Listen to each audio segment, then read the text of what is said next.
نحمده ونصلي ونسلم على رسوله الكريم أما بعد فأعوذ بالله من الشيطان الرجيم بسم الله الرحمن الرحيم تبارك الذي بيده الملك وهو على كل شيء قدير الذي خلق الموت والحياة ليبلوكم أيكم أحسن عملا وهو العزيز الغفور صدق الله العظيم. சங்கைக்குரிய அல்லாஹ்வின் நல்லடியார்களே, அல்லாஹ்வின் பேரருளால் 28 ஜுஸ்களை நாம் ஓத கேட்டிருக்கின்றோம். அல்ஹம்துலில்லாஹ். ஓதப்பட்ட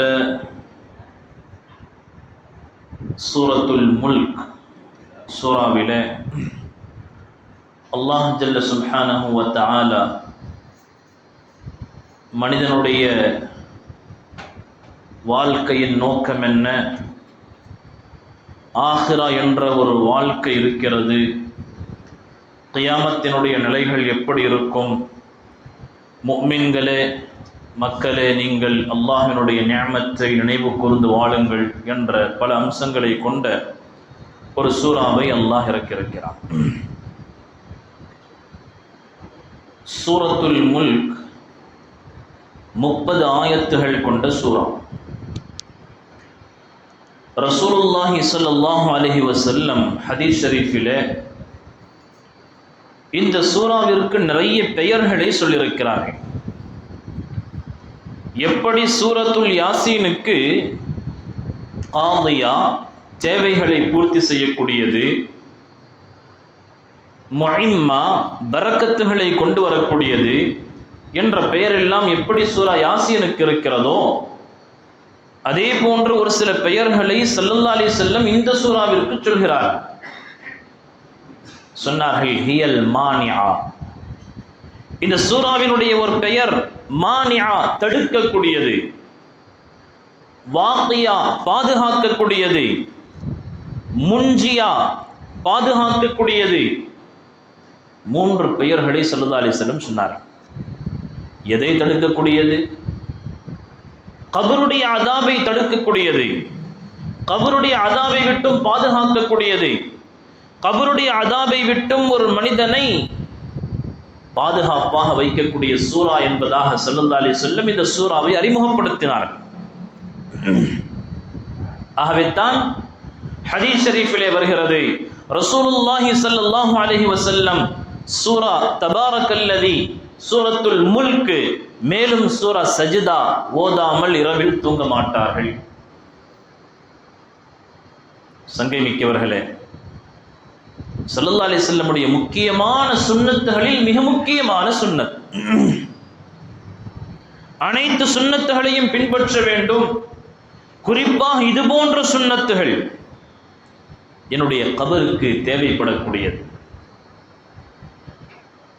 உலகத்தில் வாழும் காலத்தில் தனியா இருக்கிறோம், வீட்டில் திடீரென்று கரண்ட் போயிருச்சு, இருளை கண்டால் ஒரு அச்சம், ஒரு பயம். உடனே மனிதன் வெளிச்சத்திற்குண்டான சாதனங்களை தேடுகிறான். பக்கத்தில் மொபைல் இருக்கான்னு பார்க்கிறார். அப்ப எல்லாம் தீப்பட்டி அதெல்லாம் தேடுவாங்க. இப்பொழுது மொபைலை தேடுறாங்க வெளிச்சத்திற்காக. பதட்டம், பயம். சங்கை மிக்கவர்களே, கபருடைய தனிமை. பகல்ல 12 மணிக்கு அதே இருட்டு, இரவிலும் அதே இருட்டு. அந்த இருளை நான் தனியாக சந்திக்க போகிறேன், யாரும் என்னோடு வரப்போவது கிடையாது. ஹதீஸ் ஷரீஃபிலே வருகிறது, முன்கர் நக்கீர் கேள்வி கேட்க வரக்கூடிய மலக்குமார்களுடைய அந்த விகாரமான பயங்கரமான தோற்றமே ஒரு மனிதனுடைய அதாபிற்கு போதுமானது. அல்லாஹ் வேறு எந்த அதாபையும் கொடுக்காமல் அவர்களுடைய தோற்றத்தை காண்பித்து விட்டால் அதுவே அவருடைய தண்டனைக்கு போதுமானது என்று சொல்லக்கூடிய அளவிற்கு அவர்களுடைய தோற்றம் இருக்கும். அதற்கு பிறகு கபருடைய அதாபுடைய நிலைமை என்ன? ரசூலுல்லாஹி ஸல்லல்லாஹு அலைஹி வஸல்லம் சொன்னார்கள், கபர் அது நெருக்கும். மனிதனுடைய 2 விலா எலும்புகளும் ஒன்று சேரும், உடையும். மீண்டும் அல்லாஹ் அதை சரிப்படுத்துவான், மீண்டும் அது ஒன்று சேரும். கபருடைய அதாபுகளில் ஒன்று. ஆகவேத்தான் ரசூலுல்லாஹி ஸல்லல்லாஹு அலைஹி வஸல்லம் ஒவ்வொரு தொழுகைக்கு பிறகும் கபருடைய அதாபை விட்டும் பாதுகாவல் தேடியுள்ளார்கள் என்பதாக ஆயிஷா ரலியல்லாஹு அன்ஹா அவர்கள் அறிவிக்கிறார்கள். அல்லாஹும்ம இன்னி அஊது பிக மின் அதாபில் கபர், கபருடைய வேதனை விட்டும் ஸல்லல்லாஹு அலைஹி வஸல்லம் பாதுகாவல் தேடி இருக்கிறார்கள். சொன்னார்கள், இந்த சூராவை வளமையாக ஓதிக்கொள்ளுங்கள், இந்த சூரா இது கபருடைய அதாபை விட்டும் உங்களை தடுக்கும். எவ்வளவு பெரிய விஷயம்! ஆனால் இந்த உம்மத்து இந்த விஷயத்தில் எவ்வளவு அலட்சியமாக இருக்கிறது. என்ன காரணம் சொன்னா, நம்பி இருக்கின்றோம் மௌத் இருக்குது, கபர் இருக்குது, எப்படி நம்ப வேண்டுமோ அப்படி நம்பவில்லை. எப்படி நம்ப வேண்டுமோ அப்படி நம்பி இருந்தால் நாங்க ஒரு நாள் கூட அதை ஓதாம தூங்க மாட்டோம். ஸல்லல்லாஹு அலைஹி வஸல்லம் சொன்னார்கள், என்னுடைய ஆசை, என்னுடைய உள்ளத்தினுடைய ஆசை என்னவென்றால் ஒவ்வொரு முஃமினுடைய உள்ளத்திலும் சூரத்துல் முல்க் மனனமாக இருக்க வேண்டும். ஸல்லல்லாஹு அலைஹி வஸல்லம் ஆசைப்படுறாங்க. இன்னைக்கு எல்லோருடைய ஆசைகளையும் பூர்த்தி செய்கிறோம். பிள்ளைகளுடைய ஆசையை பூர்த்தி செய்கிறோம், நண்பர்களுடைய ஆசையை பூர்த்தி செய்கின்றோம். அவர் சொல்லிட்டாரு, கண்டிப்பாக அதை செய்வேன். சங்கை மிக்கவர்களே, உயிரிலும் மேலான முஹம்மது ரசூலுல்லாஹி ஸல்லல்லாஹு அலைஹி வஸல்லம் இந்த உம்மத்திற்காகவே வாழ்ந்தவர்கள், வாழ்க்கை முழுவதும் அழுதவர்கள், மௌத்துடைய நேரத்திலும் அழுதவர்கள், கியாமத்திலும் நமக்காக ஷஃபாஅத் செய்யக்கூடிய நபி ஸல்லல்லாஹு அலைஹி வஸல்லம் நம்முடைய தலைவர் முஹம்மது ரசூலுல்லாஹ் ஸல்லல்லாஹு அலைஹி வஸல்லம் சொல்கிறார்கள், ஒவ்வொரு முஃமினுடைய உள்ளத்திலும் இந்த சூரா மனனமாக இருக்க வேண்டும் என்று நான் ஆசைப்படுகிறேன். ஒரு நாளைக்கு ஒரு ஆயத்து மனப்பாடம் பண்ணா ஒரு மாசத்துல சூரா மனப்பாடம் பண்ணிடலாம். முதல் மாதம் கொஞ்சம் தரவு இல்லாமல் இருக்கலாம், அடுத்த மாதம் மீண்டும் ஒரு நாளைக்கு ஒரு ஆயத்து, மீண்டும் அதை சரி செய்தால் 2 மாசத்துல நல்ல பக்கவாக ஆயிராது. எவ்வளவு பெரிய சுப செய்தி சொல்கின்றார் ஸல்லல்லாஹு அலைஹி வஸல்லம். என்னுடைய உள்ளம் நாடுகிறது, என்னுடைய உள்ளம் ஆசைப்படுகிறது, ஒவ்வொரு முஃமினுடைய உள்ளத்திலும் இந்த சூரத்துல் முல்க் தபாரக்கல்லதி சூரா மரணமாக இருக்க வேண்டும் என்று ஸல்லல்லாஹு அலைஹி வஸல்லம் சொல்கிறார். சங்கை மிக்கவர்களே, இன்னும் ஏராளமான சிறப்புகளை ரசூலுல்லாஹ் ஸல்லல்லாஹு அலைஹி வஸல்லம் இந்த சூராவை குறித்து சொல்லியிருக்கிறார். அல்லாஹ் இந்த சூராவினுடைய ஆரம்பத்தில் தன்னுடைய குதிரத்தை அல்லாஹ் பேசுகிறான். தபாரக்கல்லதி பியதிஹில் முல்க். அந்த அல்லாஹ் பரக்கத்து பொருந்தியவன். அவன் எப்படிப்பட்டவன் என்று சொன்னால், அவனுடைய கையில் தான் அனைத்து ஆட்சி அதிகாரம் அனைத்தும் இருக்கிறது. வஹுவ அலா குல்லி ஷைஇன் கதீர். அந்த அல்லாஹ் அனைத்து விஷயங்களின் மீதும் சக்தி பெற்றவன். இது முடியும், இது முடியாது இல்லை, அனைத்தின் மீதும் அவன் சக்தி பெற்றவன். அல்லதி ஹலகல் மௌத் வல் ஹயாத் லியப்லுவக்கும் அய்யுக்கும் அஹ்ஸனு அமலா. அவன் மௌத்தையும் ஹயாத்தையும் கொடுத்து உங்களை ஏன் அனுப்பினான் என்று சொன்னால், உங்களை பரீட்சை செய்வதற்காக. 2வது ஆயத் அல்லாஹ் சொல்றான், உலகத்தில் உங்களை ஏன் அனுப்பினோம்? லியப்லுவக்கும். இது பரீட்சைக்குரிய உலகம், இது பரீட்சைக்குரிய இடம். எக்ஸாம் ஹால் உள்ள இருக்கிறோம். பரீட்சையினுடைய நேரம் என்ன யாருக்கும் தெரியாது. ஒரு மனிதருக்கு பரீட்சைக்காக கொடுக்கப்பட்ட காலம் 70 வயது, இன்னொரு மனிதருக்கு பரீட்சை எழுதுவதற்காக கொடுக்கப்பட்ட காலம் 40 வயது. யாருக்கு எவ்வளவு காலம் கொடுக்கப்பட்டுள்ளது யாருக்கும் தெரியாது. லியப்லுவக்கும். அவன் உங்களை பரீட்சை செய்வதற்காக இங்கே அனுப்பியிருக்கின்றான். எந்த விஷயத்துல பரீட்சை? ஐயுக்கும் அஹ்ஸனு அமலா. உங்களில் யார் அழகான அமல் செய்கின்றீர்கள் என்பதை பார்ப்பதற்காக. உங்கள யார் நிறைய சம்பாதிக்கிறீங்க பார்க்கறதுக்காக அல்லாஹ் அனுப்பல. உங்களில் யார் மிகப்பெரிய தொழிலதிபர் பார்ப்பதற்காக அல்லாஹ் அனுப்பவில்லை. உங்களில் யார் அழகானவர்கள் பார்ப்பதற்காக அல்லாஹ் அனுப்பவில்லை. உங்களில் யார் உயர்ந்த ஜாதி, உயர்ந்த குடும்பத்தை சார்ந்தவர்கள், தாழ்ந்தவர்கள் என்பதை பார்ப்பதற்காக அல்லாஹ் அனுப்பவில்லை. உங்களில் யார் அரபு நாட்டை சார்ந்தவர்கள், யார் சாதாரண மக்கள் என்பதை பார்ப்பதற்காக அனுப்பவில்லை. லியப்லுவக்கும் அய்யுக்கும் அஹ்ஸனு அமலா. உங்களில் யார் நல்ல அமல்களை செய்துவிட்டு என்னிடத்திலே வருகின்றீர்கள் என்பதை பரீட்சை செய்வதற்காக அனுப்பியிருக்கின்றேன். பரீட்சைக்குண்டான இடம்.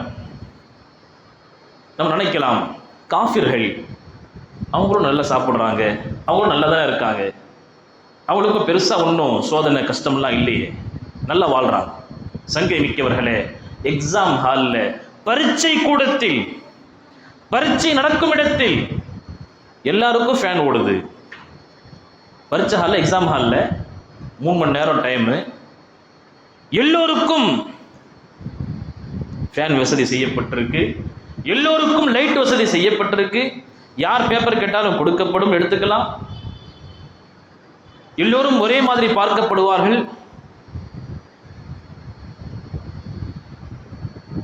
இடையில ஸ்நாக்ஸ் தர்றாங்க பரீட்சையில. உதாரணமாக எல்லோருக்கும் கிடைக்கும். நல்லா படித்தவன், படிக்காதவன், சுத்தமா படிக்கவே இல்லை, எல்லோருக்கும் கொடுக்கப்படும். பரீட்சை ஹாலில் எப்படி எல்லோரும் சரிசமமாக பார்க்கப்படுவார்களோ அதே போன்று உலகம் பரீட்சைக்குரிய இடம். எல்லோருக்கும் அல்லாஹ் கொடுத்துருவான். நிஅமத்து கிடைக்கும், உணவு கிடைக்கும், தண்ணீர் கிடைக்கும், செல்வம் கிடைக்கும், பதவி கிடைக்கும், அனைத்தையும் அல்லாஹ் கொடுத்து கொண்டே இருப்பான். ரிசல்ட் எங்கே வருமோ அங்குத்தான் நிலைகள் மாறும். யார் மேலந்தஸ்தில் உள்ளவர்கள், யார் கீழந்தஸ்தில் உள்ளவர்கள், அல்லாஹ்வினுடைய அந்த தீர்ப்புடைய நாள். அல்லாஹ் அதையும் பேசுகிறான்.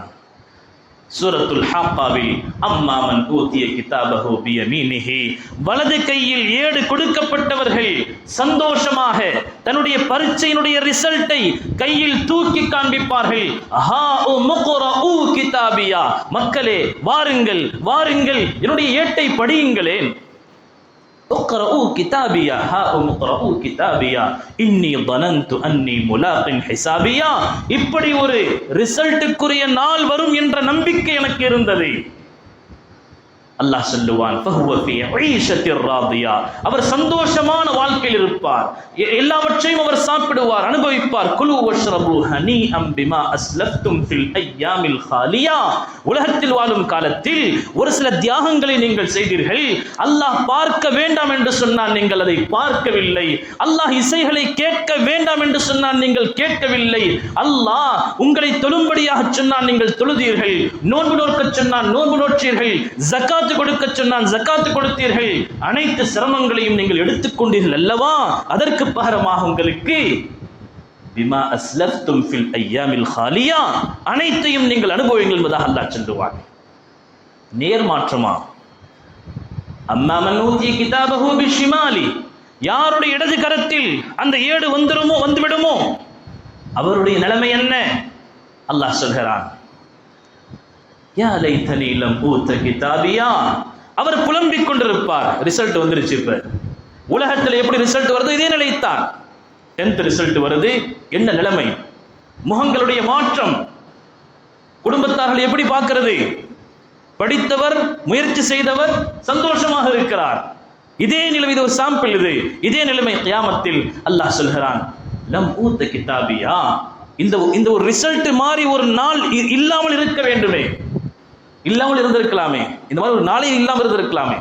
லம் ஊத கிதாபியா வலம் அத்ரி மா ஹிசாபியா, இதற்குள் என்ன இருக்கிறது என்று தெரியவில்லையே. யா லைதஹா கானத்தில் காதியா, உடனே எனக்கு மவுத் வரட்டுமே. மவுத் கூப்பிடுவார், எனக்கு மவுத் வரட்டும். சங்கை மிக்கவர்களே, அழுது கொண்டிருப்பான், கை சேதப்படுவான். மா அக்னா அன்னி மாலியா, சொல்லுவான், உலகத்தில் நான் அப்படியெல்லாம் சம்பாதித்தேன், என்னுடைய செல்வம் எனக்கு எந்த பயனையும் தரவில்லையே. ஹலக அன்னி சுல்தானியா, உலகத்தில் என்னுடைய ஆட்சி, அதிகாரம், கம்பீரம் அனைத்தும் வீணாகிவிட்டது என்பதாக புலம்பிக் கொண்டிருப்பான். அல்லாஹ் சொல்கிறான், சங்கிலியால் பிணைக்கப்பட்டு 70 சங்கிலிகளால் பிணைக்கப்பட்டு நரகத்தில் அவன் இழுத்துச் செல்லப்படும் என்பதாக அல்லாஹ் சூரத்துல் ஹாக்காவில் அல்லாஹ் பேசுகிறான். சங்கை மிக்கவர்களே, அல்லாஹ் ஆரம்ப ஆயத்தில் அதைத்தான் சொல்கிறான். உங்களை பரீட்சை செய்வதற்காக, லியப்லுவக்கும் அய்யுக்கும் அஹ்ஸனு அமலா, உங்களில் யார் நல்ல அமல்களை செய்துவிட்டு வருகின்றீர்கள் என்பதை பார்ப்பதற்காகத்தான் இந்த உலகத்தில் உங்களை அனுப்பியிருக்கின்றோம். வேறு எல்லாம் எங்களுடைய தேவை, வீடு கட்டுவது எங்களுடைய தேவை, எங்களுடைய வியாபாரம் தேவை, எங்களுடைய தொழில்துறைகள் தேவை, விவசாயம் தேவை. எங்களுடைய நோக்கம் என்னுடைய ரப்பை நான் சந்தோஷப்படுத்தி வாழ வேண்டும். ஹராமான எந்த ரீதியிலும் நான் செல்ல மாட்டேன், சம்பாதிக்க மாட்டேன், பார்க்க மாட்டேன், ஹராமான விஷயங்களை கேட்க மாட்டேன் என்பதாக ஒரு லட்சியத்தோடு ஒரு இலக்கோடு ஒரு மனிதன் வாழ்ந்தால் அல்லாஹ் சொல்கிறான், அப்படிப்பட்டவன் அவன் வெற்றி அடைந்து விட்டான். சங்கை மிக்கவர்கள் அப்படிப்பட்ட வெற்றியை குறித்துத்தான் இந்த சூரத்துல் முல்க் ஆரம்ப ஆயத்துகள் பேசுகிறது. இந்த சூரா கபருடைய அதாவை விட்டு பாதுகாக்கக்கூடிய மிக முக்கியமான சூரா. நாம் எல்லாம் நியத்து வைக்க வேண்டும், இந்த சூறாவை மனனமும் செய்ய வேண்டும். இந்த சூறாவில் உள்ள வசனங்களுடைய விளக்க உரைகளை, தஃசீர்களை நாம் விளங்கி அதன் அமல் செய்வதற்கு முயற்சி செய்ய வேண்டும். குறிப்பாக தொழுகையில் அன்றாடம் ஓதக்கூடிய சூறாக்கள், இதனுடைய விளக்கங்கள்லாம் நமக்கு தெரியும் பொழுதுதான் தொழும் பொழுது ஒரு ஓர்மை ஏற்படும். இது போன்ற முக்கியமான சூறாக்கள் சூரத்துல் யாசீன், வாக்கியா, தபாரக்கல்லதி, அதே போன்ற தொழுகையில் ஓதக்கூடிய சூறாக்கள், இதனுடைய தர்ஜமாக்கள், விளக்கங்களை கொஞ்சம் கொஞ்சமாக ஒரு நாளைக்கு ஒரு பக்கம் இப்படியாக நாம் விளங்குவோம் என்று சொன்னால் நிறைய விளக்கங்களை அல்லாஹ் குர்ஆனில் வைத்திருக்கிறான். அல்லாஹ் ஜல்ல சுப்ஹானஹு வ தஆலா இந்த சூறாவில் சொல்லப்பட்டதை போன்று அல்லாஹ் அந்த பரீட்சையிலே, ஆখিরাவின் அந்த மேலான பரீட்சையில் அல்லாஹ் முதலிடத்தில் வரக்கூடிய சுவர்க்கத்தை அல்லாஹ் வெற்றி என்று சொல்கின்றானே, அந்த வெற்றி அடையக்கூடிய நல்ல பாக்கியத்தையும் தௌஃபீகையும் அல்லாஹ் நம் அனைவர்களுக்கும் நம்முடைய சந்ததிகளுக்கும் அல்லாஹ் தந்தருள் புரிவானாக. ஆமீன். வாஹிரு தஅவானா அல்ஹம்துலில்லாஹி.